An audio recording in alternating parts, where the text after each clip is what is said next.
새롭다라는 것은 어떤 의미일까요? 못 보던 것이다. 처음 본 것이다. 완전히 달라졌다. 이럴 때 우리는 새롭다라는 말을 씁니다. 대상의 변화에 대한 반응이죠. 하지만 대상은 그대로 있지만 전혀 새롭게 보일 때가 있습니다. 상대가 아니라 내 마음이 새로워질 때이죠.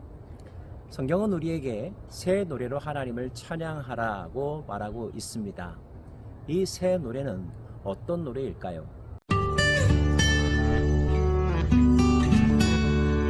새 노래로 여호와께 찬송하라. 그는 기이한 일을 행하사 그의 오른손과 거룩한 팔로 자기를 위하여 구원을 베푸셨음이로다.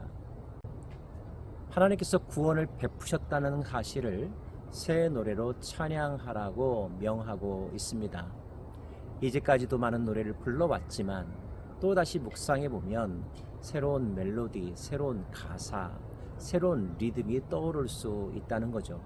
하나님은 우리에게 창의력을 선물로 주셨으니까요. 그렇다고 해서 매번 새로운 노래를 찾는다는 것, 어떤 때는 스트레스가 될 수도 있을 것입니다. 인간의 한계도 있으니까요. 그럼에도 불구하고 새 노래로 찬양할 수 있는 전혀 다른 방법이 있습니다. 그것은 노래의 대상에 대하여 내 마음이 새로워지는 것입니다. 사랑하면 날마다 보아도 날마다 새롭다고 하죠. 하나님을 사랑한 마음이 충만할 것을 권하는 표현이기도 합니다. 우리가 노래해야 될 가장 분명한 사실 하나는 하나님께서 행하신 일입니다. 창조하신 일, 다스리시는 일, 경영하시는 일, 특별히 우리를 죽음에서 수렁에서 구원하신 일, 그 구원의 감격을 노래하라는 거죠. 잊지 말아야 할 것입니다. 곱씹어 보아야 할 것입니다. 내가 어떤 존재였었는지, 내가 어떻게 될 운명에 있었는지, 그런데 어떻게 해서 지금 살아나게 되었는지, 내 죄의 심각성, 구원의 신비성, 생각하면 생각할수록 감사가 넘쳐 오르겠죠? 그 감사의 마음을 새 마음으로 노래하라는 것입니다. 여호와께서 그의 구원을 알게 하시며 그의 공의를 뭇 나라의 목전에서 명백히 나타내셨도다. 구원을 알게 하신다. 손에 쥐고 있어도 전혀 깨닫지 못하는 사람이 있는가 하면 세밀한 음성까지도 들으면서 새록새록 감동에 젖어 사는 사람들이 있습니다. 하나님은 우리의 눈을 열어주십니다. 우리의 감각을 열어주십니다. 그래서 하나님의 구원의 엄청난 신비를 우리로 하여금 깨닫게 하시죠. 나뿐만이 아닙니다. 온 세상이 하나님의 구원의 능력을 알게 될 것이라고, 그러므로 더불어 함께 하나님을 찬양하라고 권하고 있습니다. 그가 이스라엘 집에 베푸신 인자와 성실을 기억하셨으므로 땅끝까지 이르는 모든 것이 우리 하나님의 구원을 보았도다. 우리가 하나님께 사랑받는 존재라는 것, 하나님이 나를 구원하셨다는 것 누가 알까요? 하나님이 알고 내가 알겠죠? 또 있답니다. 온 세상이 내가 하나님의 은혜로 말미암아 구원받았다는 사실을 알게 될 것이라고, 안다고 말하고 있습니다. 거꾸로 이런 경우는 없을까요? 남들은 내가 하나님의 은혜로 살아난 것을 다 알고 있는데 정작 구원받은 나는 그 사실을 모르고 있다면 그건 정말 수치스러운 일이겠죠? 답답한 일일 것입니다. 세상 사람들이 아는 나를 향한 하나님의 사랑, 내가 제일 먼저 깨달아야 할 것이며 내가 제일 크게 찬양해야 할 것입니다. 온 땅이여 여호와께 즐거이 소리칠지어다. 소리내어 즐겁게 노래하며 찬송할지어다. 수금으로 여호와를 노래하라. 수금과 음성으로 노래할지어다. 나팔과 호각소리로 왕이신 여호와 앞에 즐겁게 소리칠지어다. 바다와 거기 충만한 것과 세계와 그 중에 거주하는 자는 다 외칠지어다. 여호와 앞에서 큰 물은 박수할지어다. 산악이 함께 즐겁게 노래할지어다. 벌써 몇십여 년 되었죠? 한국교회에 경배와 찬양의 예배 문화가 들어오면서 교회 찬양팀들이 드럼과 전자악기들을 사용하게 되었습니다. 많은 논쟁이 있었습니다.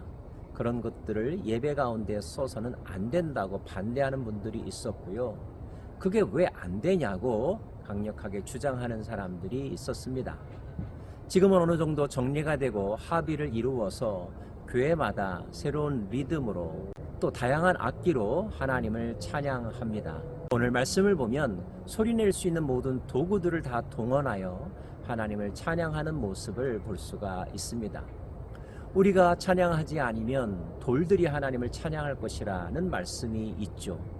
이 땅에 존재하는 모든 것들은 하나님을 찬양하기 위하여 지음받은 피조물입니다.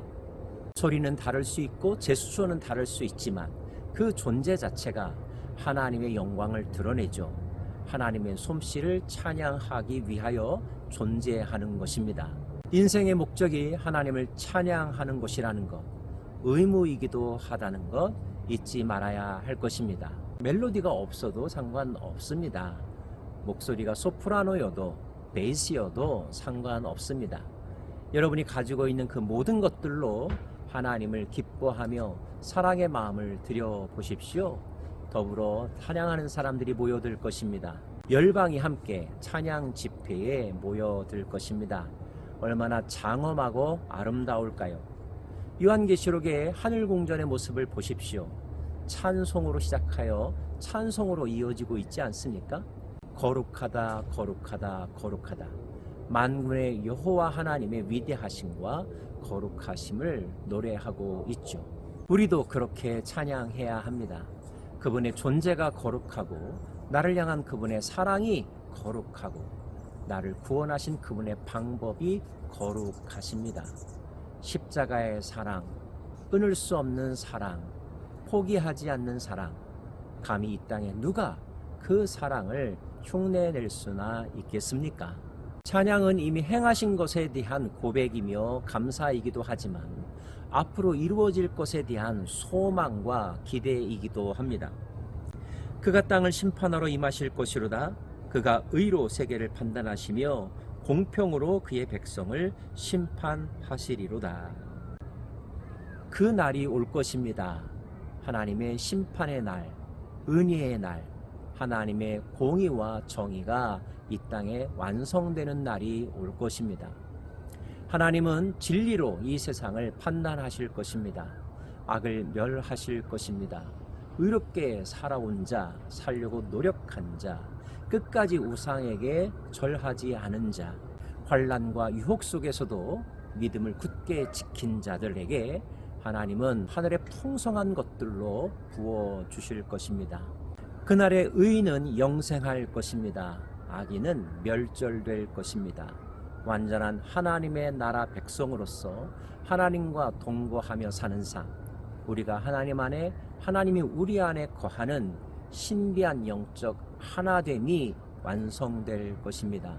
그날을 기대하고 노래하면서 오늘 하루도 살아가십시다. 당당하게 즐겁게 목소리 높여서 하나님을 찬양하십시다. 땅과 하늘이 진동할 것입니다. 어둠이 떠나갈 것입니다. 악한 세력들은 힘을 잃게 될 것입니다. 병도 낫게 될 것입니다. 치유의 기적이 삶 가운데, 찬양 가운데서 일어나게 될 것입니다. 찬양하는 사람이 누리는 하늘의 복을 오늘 충만하게 누려보시기를 권면합니다. 축복합니다.